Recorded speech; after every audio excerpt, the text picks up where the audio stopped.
Bonjour. Le deuxième Zacharie. En fait, ce sont certains chapitres du livre de Zacharie. Notamment, nous allons voir les chapitres 9, 12 et 14. Le contexte est donc après l'exil, après les révoltes des années 460-450. Nous avons donc ce peuple très modeste qui vit sous l'occupation des Perses et qui a compris qu'il vaut mieux ne pas se révolter, mais être paisible et calme. Alors, nous avons une théologie qui prolonge celle d'Isaïe. On a compris que Dieu est roi, roi de l'univers, et cela donne au peuple une certaine sécurité. Alors, on n'a pas encore tout compris de Dieu, on le voit encore comme un chef d'armée.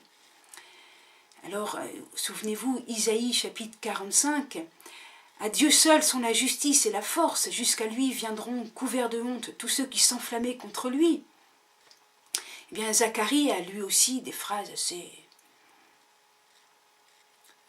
disons, violentes. « Il arrivera en ce jour-là que je chercherai à détruire toutes les nations qui viendront contre Jérusalem. » Zacharie 12, verset 9.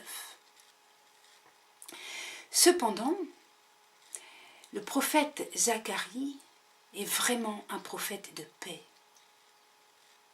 Voyez-vous, on est dans l'Ancien Testament avec ces visions d'un Dieu guerrier, il faut bien le dire, et cependant il y a une révélation qui se fait de plus en plus forte sur un royaume universel et tout à fait paisible, un royaume de paix. C'était présent chez Isaïe et c'est présent encore plus aussi chez Zacharie. L'oracle à la fille de Sion, alors notez bien la fille de Sion, parce que dans l'Annonciation, on a des références à ce « réjouis-toi » adressé à la fille de Sion. « Exulte avec force, fille de Sion, crie de joie, fille de Jérusalem. Voici que ton roi vient à toi, il est juste et victorieux. » Une meilleure traduction, il est sauvé. En effet, c'est un passif. Humble, monté sur un ânon, le petit d'une ânesse, il retranchera d'Éphraïm la charrerie, ça veut dire les chars de guerre, et de Jérusalem les chevaux, ça veut dire les chevaux de guerre. Autrement dit, il retranche l'armée. L'arc de guerre sera retranché, il annoncera la paix aux nations. Son empire ira de la mer à la mer et du fleuve aux extrémités de la terre. Zacharie, chapitre 9, versets 9 à 10. Alors, voyez-vous, ce roi, il est juste, il est humble, il est victorieux ou plutôt sauvé, sauvé par Dieu, Dieu qui est roi. En quelque sorte, il remet son destin, il remet sa vie, il remet son esprit en Dieu. Il s'appuie sur Dieu. Et alors, on l'a vu, il est victorieux, mais c'est parce qu'il s'appuie sur Dieu, et non pas sur une armée. Les chars, les chevaux, les arcs de guerre, tout cela est retranché. Un empire universel, un royaume universel, cela ne s'est pas réalisé au temps de Zacharie. Et donc, cet oracle a pris une dimension messianique. On attend ce roi, on attend ce temps, on attend ce royaume qui va de la mer à la mer et du fleuve aux extrémités de la terre. Et Benoît XVI, dans son livre sur Jésus de Nazareth, a souligné cette attente d'un royaume universel et pacifique. Ainsi donc, la Vierge Marie, qui connaissait cet oracle à la fille de Sion, attendait. Et elle comprenait que le roi Messie aurait d'emblée un royaume universel et pacifique, et non pas un royaume dans un cadre national et nationaliste. Ça, elle pouvait le comprendre. J'allais dire, dès le moment de l'Annonciation, parce qu'elle était nourrie des Écritures, comme nous aussi, nous devons nous nourrir des Écritures. Alors il y a dans Zacharie d'autres passages, Zacharie chapitre 12, où il est question de la lamentation de la maison de David sur celui qu'ils ont transpercé.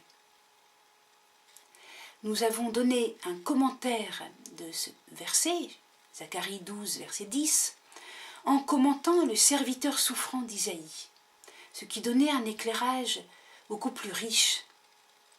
Et je vous invite à vous reporter à cet enseignement.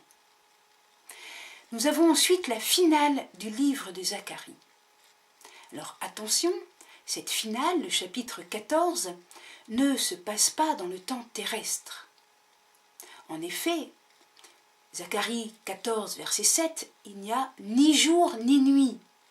Pas de jour, pas de nuit, donc ce n'est pas le temps que nous connaissons, où il y a bien des jours au calendrier avec des nuits.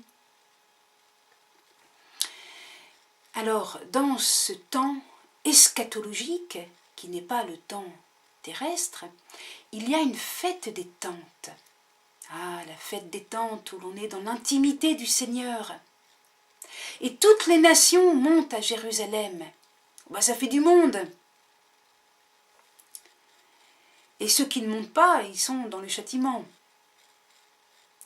Et tout est sacré, même les grelots des chevaux et même les marmites de Jérusalem.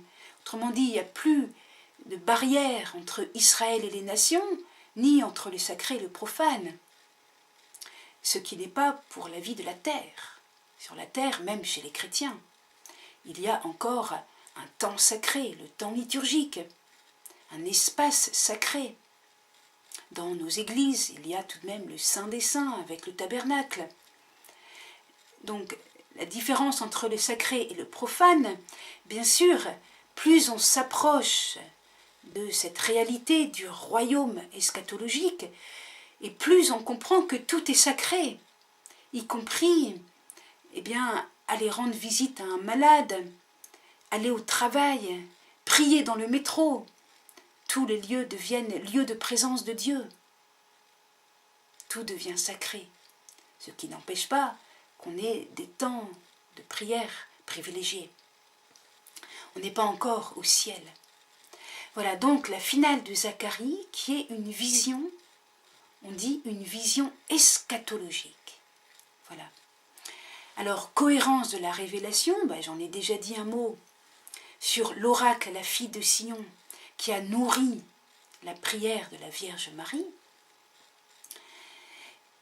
Et puis, on a aussi une reprise quasi textuelle de Zacharie chapitre 9, en Jean chapitre 12, et puis aussi une allusion au moment de la crucifixion, à Zacharie chapitre 12, en Jean chapitre 19. Alors cette fois-ci, celui qu'ils ont transpercé, on comprend qu'il est Dieu. Reportez-vous à l'enseignement sur le serviteur souffrant. Donc je vais terminer avec Jean chapitre 12, simplement. Versets 14 à 16. Jésus, trouvant un petit âne, s'assit dessus, selon qu'il est écrit, « Sois sans crainte, fille de Sion, voici que ton roi vient, monté sur un petit ânesse. » Cela, ses disciples ne le comprirent pas tout d'abord, mais quand Jésus eut été glorifié, alors ils se souvinrent que cela était écrit de lui et que c'était ce qu'on lui avait fait. Merci, au revoir, à bientôt.